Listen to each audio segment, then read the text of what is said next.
भारत ने कोशिश भी की है अपनी तरफ से, लेकिन आप जानते हैं कभी कभी कहीं कोई क्राइसिस चल रही होती है अथवा कहीं कोई समस्या रहती है ना, सबका एक समय हुआ करता है। हो सकता है कि कल का वो समय आ जाए कि जबकि भारत उसमें अपना रोल प्ले करे, उसको सक्सेस भी हासिल हो जाए। इस पॉसिबिलिटी को भी रूल आउट नहीं किया जा सकता। प्रधानमंत्री जी ने दोनों लोगों से अपील की कि युद्ध बंद होना चाहिए और बहुत ही संतुलित अप्रोच, बहुत ही बैलेंस्ड अप्रोच हमारी प्राइम मिनिस्टर की है डिप्लोमेटिक मामलों में, इन सब सारी चीजों में।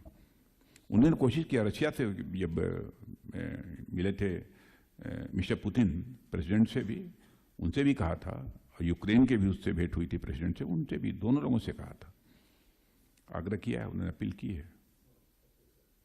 और एक बार मिस्टर ट्रंप साहब से भी जब भेंट हुई थी तो उनसे भी इस बारे में चर्चा की थी कि हल निकलना चाहिए। तो कोशिश है।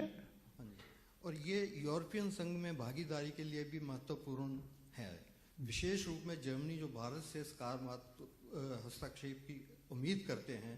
आपको क्या लगता है कि भारत इस भूमिका को अधिक सक्रिय रूप से कैसे निभा सकता है?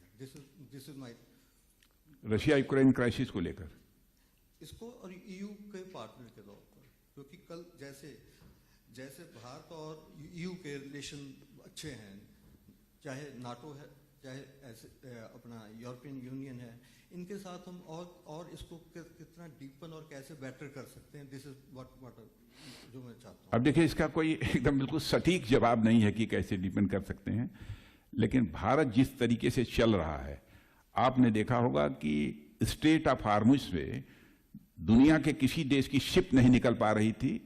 यदि 7-8 निकल पाई तो केवल और केवल भारत की निकल पाई। यह है भारत।